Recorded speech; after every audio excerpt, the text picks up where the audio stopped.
Joshua, check out this combination he hits him with. I mean, dude, the speed that he hits him with this, he's so dangerous, man. It's like you're dealing with a guy who's an Olympic gold medalist, and he's enormous, and he's got vicious knockout power, and he's got immense amount of experience at world-class levels. Just think about what we said earlier. Fought Usyk twice, fought Andy Ruiz twice. Oh, man. Bro, the timing in that right hand, just spectacular. Found out what I need to do, what works, what don't work. I just put it into action now.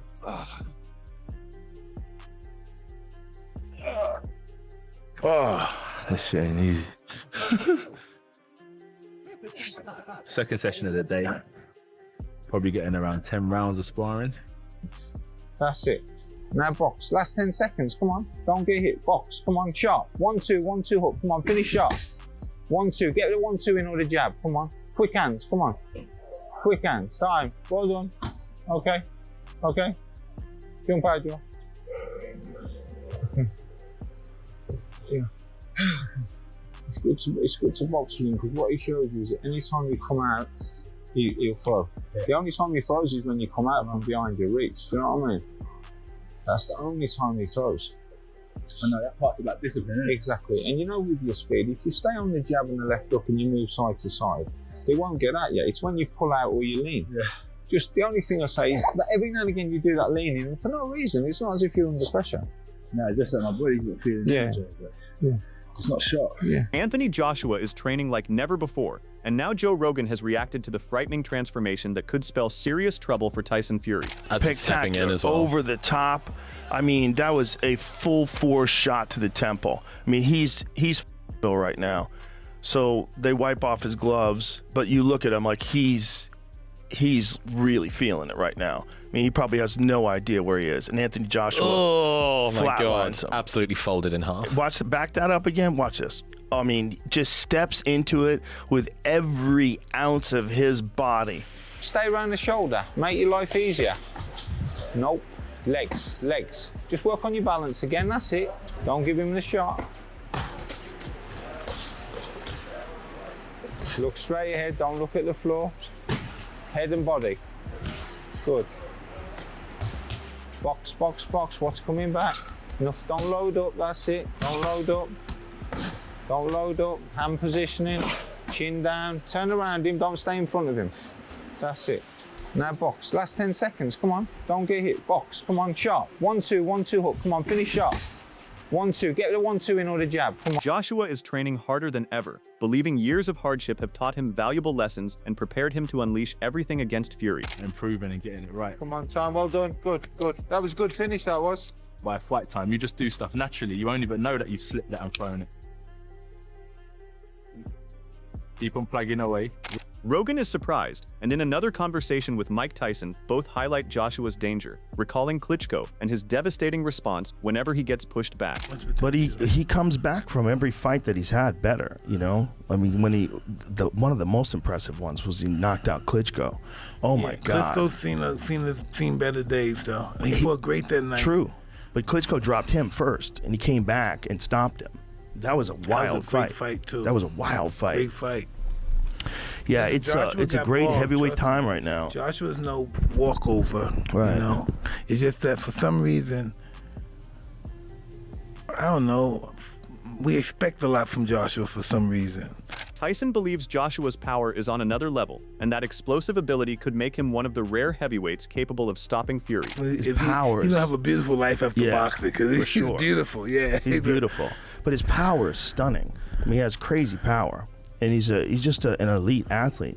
The Tyson Fury fight, to me, that's a real interesting one. Those two guys, that's a real interesting fight to me. You know, because Tyson Fury is so unusual.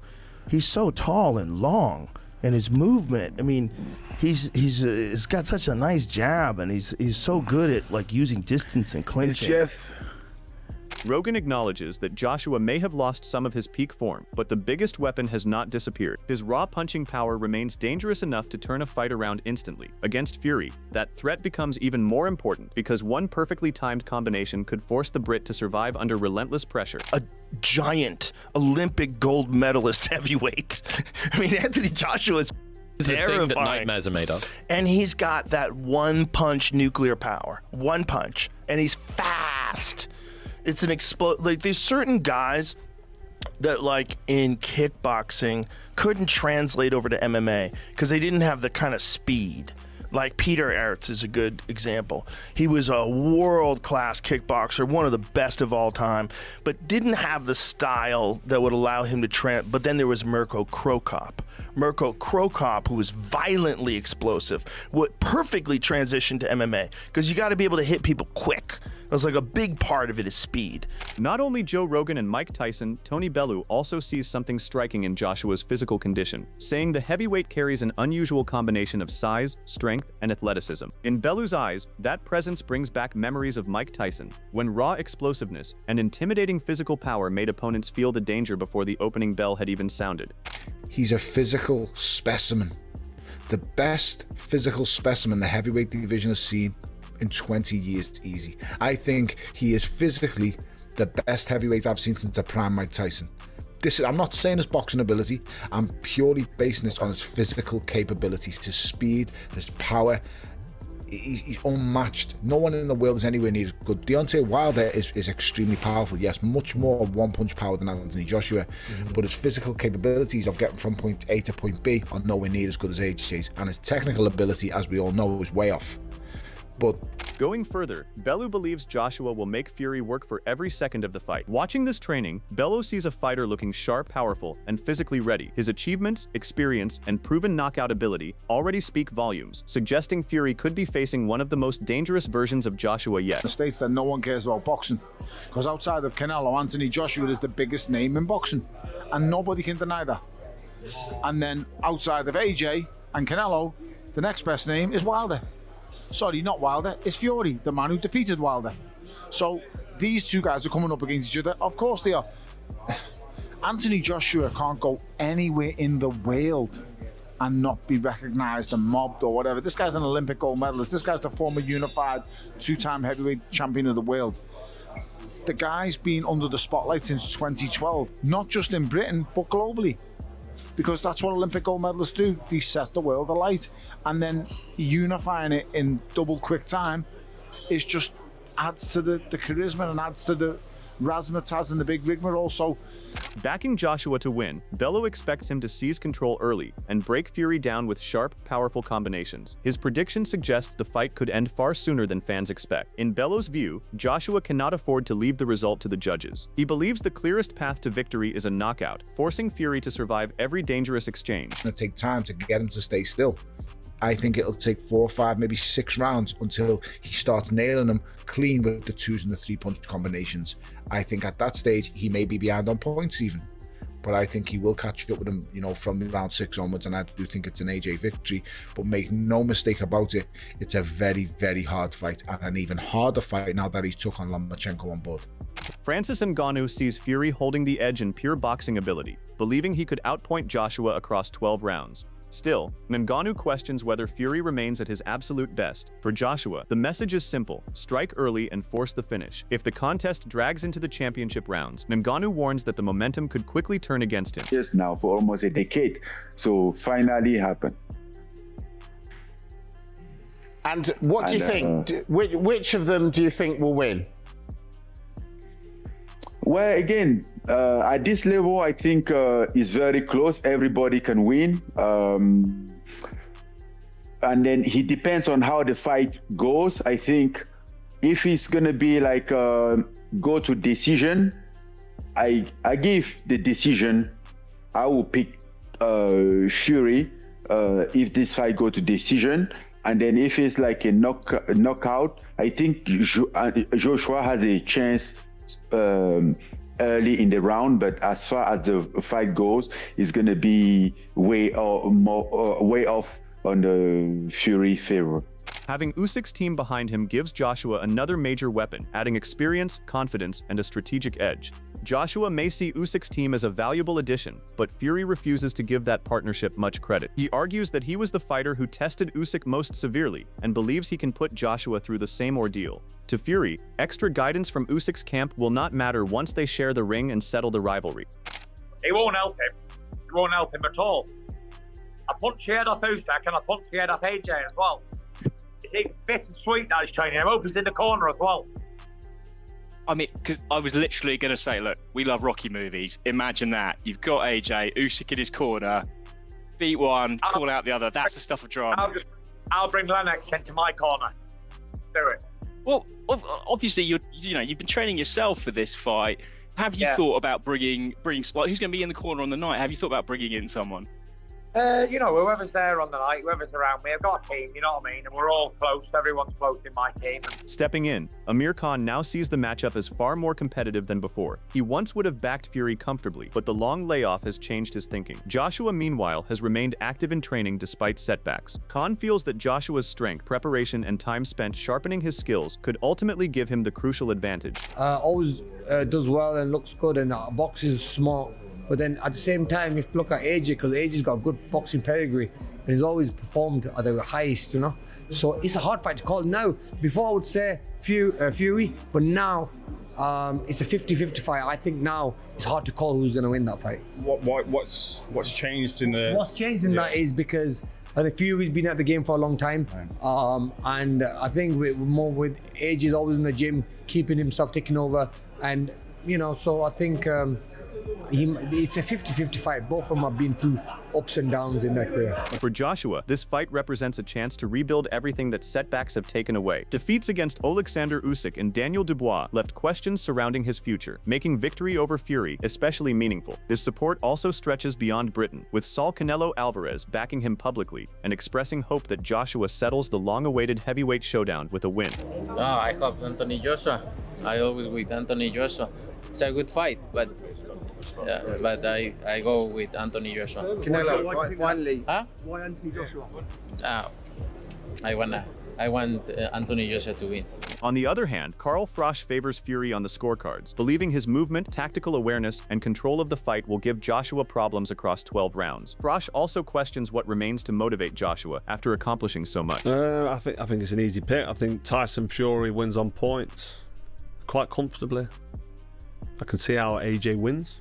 I'm sure Tony Bellew will make a case for AJ, but I think AJ gets beat on points. Tyson Fury, I think, gets outboxed.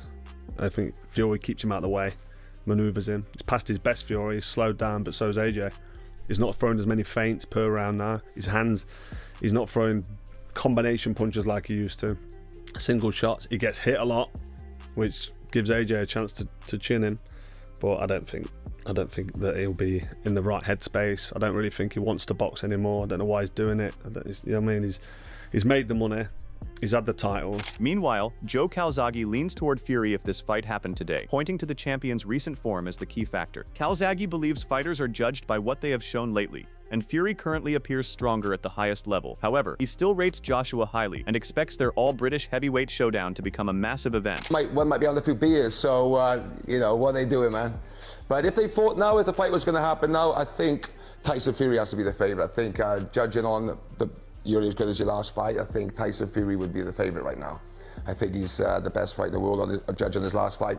Don't get me wrong, AJ, he's a top fighter as well, and that's a fight I really want to see down the line. I think it'd be fantastic for the British fight fans, for world fans, to see Fury against AJ. And what amazing is that for British boxing to have two of the top heavyweights in the world being from Britain.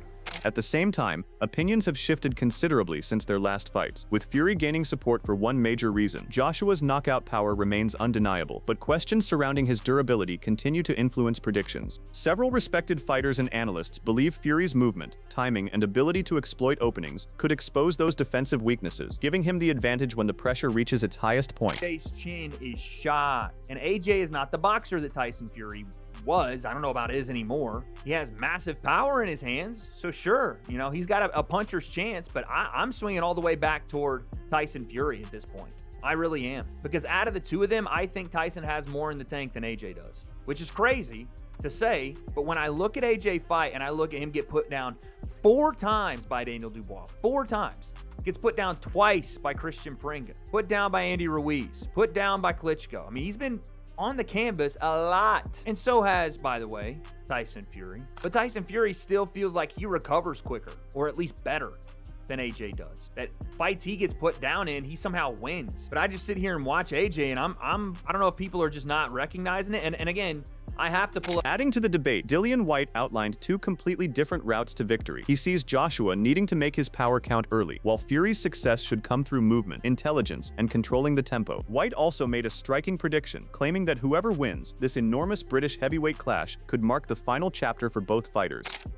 It's hard to say because the boxing pugilists will pick Tyson Fury, and the hardcore boxing fan will pick Anthony Joshua because AJ's got power, and obviously Tyson Fury doesn't have the more power, and his feet slow down. So I would say Fury on points, AJ by stoppage. There you go. Okay, I like that. A lot of people have talked about the fact that AJ and Fury, as they come close to fighting each other, they're not in their prime. Do you think that the loser could potentially hang up their gloves if they lose this big fight later in the year? You know, I think we could potentially see both men hang up their glove after the fight. Win, lose, or draw, they might say, listen. Joining the conversation, Anthony Yard believes Joshua has a genuine path to victory if he enters the ring with the discipline and tactical patience Usyk displayed against Fury. Yard feels a smarter, more controlled approach could frustrate Fury and create openings for Joshua's power. In his view, Joshua could even force a stoppage, with preparation and mentality potentially deciding everything. Going with AJ. Around the time, you know, just after he fought Klitschko and he was on this steam train. AJ of recent, AJ boxing, I think Fury probably picks him apart. But if AJ happens to get this, you know, rough and tough thing back where he wants to fight and just let shots off, if he hurt Fury how Usyk did, he'll finish him. I was the exact opposite, you know. Is it? Yeah, I always favoured Fury, and the closer it gets towards now, when they're both a little bit longer in the two, no disrespect to either of them, I'm thinking AJ has a huge chance now, yeah. But AJ's been through some fight, right? That's what makes it great, exactly. That's what makes me want to watch it. Do you, Additionally, Malik Scott is leaning toward Joshua, believing his timing could disrupt Fury's movement and create openings for his power. Scott also feels Joshua's durability has been judged too harshly, especially when comparing how both heavyweights handled Alexander Usyk. From Scott's perspective, those performances offer the best measuring stick, and they suggest Joshua has the more dangerous tools to trouble Fury. You're picking AJ outright? I don't have to run a thought experiment with you? You're just picking AJ? Absolutely, I'm picking AJ because I believe AJ has good timing to offset Fury's speed. I believe AJ chin is a lot better than people give him credit for. And like you just said, Max, if we go off of both, how they both looked against Usyk, I believe the AJ that fought Usyk and the Tyson Fury that fought Usyk, I believe that makes for an incredible fight with both of them. Both of them had great fight with Usyk, especially AJ last fight with Usyk. It's not like he got ran over. That was a very competitive fight. Fury and Usyk was a very competitive fight. I believe AJ against Tyson Fury is an even more competitive fight at the stage that they're in their careers now. Furthermore, many Joshua supporters remain convinced that his elite qualities can resurface when Fury is standing opposite him. Some believe the contest could be far tighter than current expectations suggest, especially if Joshua regains his confidence and sharp timing. Others see an even bigger possibility, arguing that his power, accuracy, and finishing instincts could deliver such a decisive defeat that Fury may seriously consider retirement afterward. Not questionable, and that's why this fight is still interesting. You could do that to anyone. Absolutely, because I think that Anthony Joshua and Tyson Fury will be much better versions of themselves when they box each other, hopefully when that fight happens in November. You think? I think, yeah. I think Joshua will be. I think he puts Fury to bed forever. Do you? I do, yeah. Even off what you've watched at the weekend? No, I watched the Fury stuff. I hadn't seen it. I watched, obviously, the Anthony Joshua one live. I hadn't seen the Fury. I watched it. I think he puts him to bed. I think he'll be retired after that. It's interesting. Do you think Joshua gets the Fury before Fury gets the Joshua? 100%, yeah. Because he has to. He has no choice. Because really, you got a guy like that putting Joshua down twice. I know Fury isn't famous for knocking people out, but one thing about Fury is he would jump on Joshua with his size and whatever else if he got back up and those legs are gone. Sending a warning, Rob McCracken has questioned Joshua's showing against Prenga, suggesting his team needs to identify the issues limiting his progress. Although he supports the involvement of Alexander Usyk's camp, McCracken believes Joshua's entire team must demand more from him. In his assessment, Joshua still has plenty to improve before facing Fury and producing the statement he wants. Usyk and his wider coaching team, but I don't know the individuals, but they'll have to, he'll have to look at it and work out what went wrong and why it went wrong and put it right, because obviously, nobody's daft. That's anywhere near where you got to be if you're fighting Tyson Fury. What did you make of the corner work? Because a lot's been said about that corner work and the translation of what was being said. Yeah, I just saw the highlights. I didn't see the full fight, if you want me to be honest, but I just thought that it just looked, it just looked a little bit off. Not the relationships. Joshua's performance just looked like, early on, timing, etc. and stuff. So you got to start a little bit quicker with more inexperience. So, is Joshua truly ready to shock Fury, or will the Gypsy King prove once again that experience and ring IQ are impossible to overcome? The predictions are split, the tension is rising, and one explosive night could settle everything. Who wins when these British giants finally collide? Drop your prediction below and subscribe for more boxing updates.